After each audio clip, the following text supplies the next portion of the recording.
Asalaamu calaykum waraxmatullah kusoo dhowow channelkaygan haddaad ku cusub tahay subscribe garee comment garee oo like garee una gudbi cid kasta oo aad garanayso. asalaamu calaykum waraxmatullaahi wabarakaatuh waa barnaamijkeennii caafimaadka aynu aalaaba kaga hadli jirnay kolba mowduucyada u muhiimka ah bulshada. waxaynu dul istaagaynaa mowduucyada iyada lafteedu muhiimka ah. waxa weeyaan xubnaha internaalka marka laga hadlayo kuwa gudaha ku jira ugu weyn ee loo yaqaano beerka ama liverka la yidhahdo, luqada qalaadna liver la yidhaahdo. waxaa jira qayb yar oo isaga kasoo baxsan ama ah meesha marinka waxa uu sameeyo uu soo mariyo cuntadana burburisa, shaqooyin kala duwan ay noo qabata, stawnis ama dhagaxaan gala. dhagaxaantaasi oo sababa inuu qofku xataa u qalin u galo. waxaynu ka hadli doonaa mowduucan maxaa keenay in ay dhagaxaantaasi qofka ku yimaadaan, yay ku badan yihiin rag iyo dumarka. haddii ay igu timaado oo xaaladaasi ay igu soo noqnoqoto, kama dambaysta qalliinka miyaa laga baxsan karaa mise lagama baxsan karo? su-aalahan iyo qaar badan oo lamid ah waxaynu kaga jawaabi doonaa fideogan iyo episode-kan aynu hadda sii dayn doono ee aad daawan doonto. waxaynu dul istaagaynaa su-aasha ahayd maxaa keena xanuunkan ama sidee buu ku yimaadaa. xanuunkani waa xanuun dumarka ku badan, in general dumarku ku badan yahay. markaa horta qofku hadduu yahay dhadig ama uu dumar yahay, horta waxa weeyaan number 1 waa riskiga dadka u badan xanuunkana uu ku dhaco.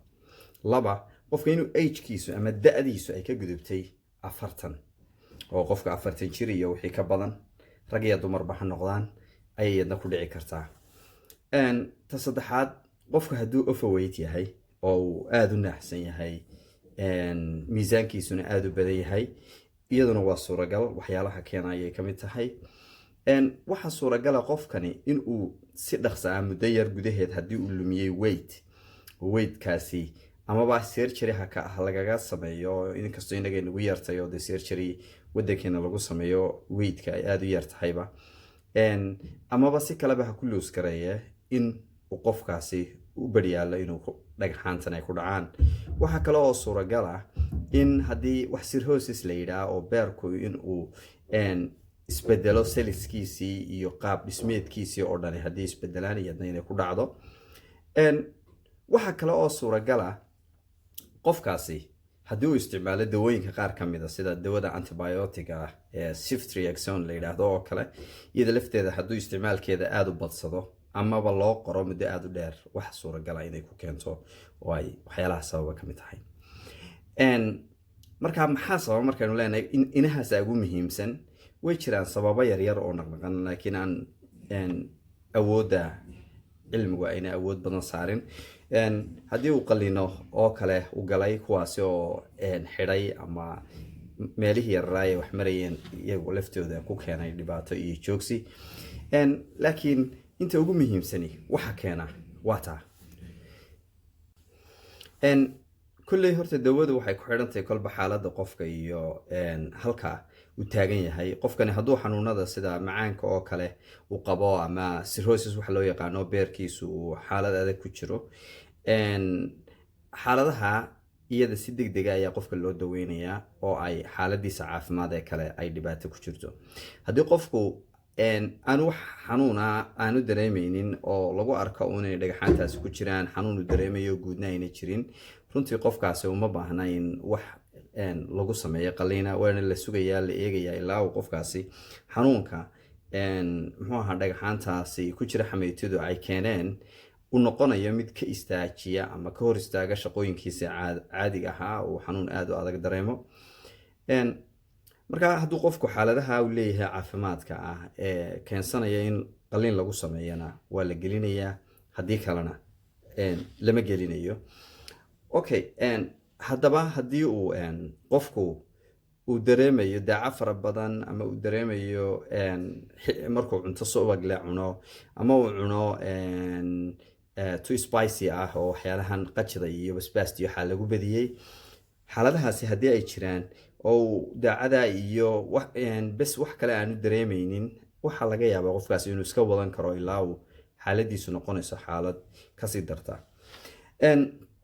goorma ayaa haddaba qaliinka lagu samaynayaa ee qaliin uu u baahanaya qofku? wuxuu u baahan karaa markay dhagaxaanta ku jira gallbladderku badan yihiin 3 4 5 ay aada u badan yihiin, ama marka ay ka weyn yihiin 2 ilaa 3 sentimitir muxuu xajmigooga oo xabad baa ahaato 3 sentimitira iyo wixii ka weyn. haddii ay hal tahayba iyay badnaanine iyadna qaliinka waa lagu samaynayaa. waxa ugu fiican qaliinada lagu sameeyo laparoscopiga, marka surgerygaas ayaa ugu fiican uguna fudud qofka in lagu sameeyo qaliinka.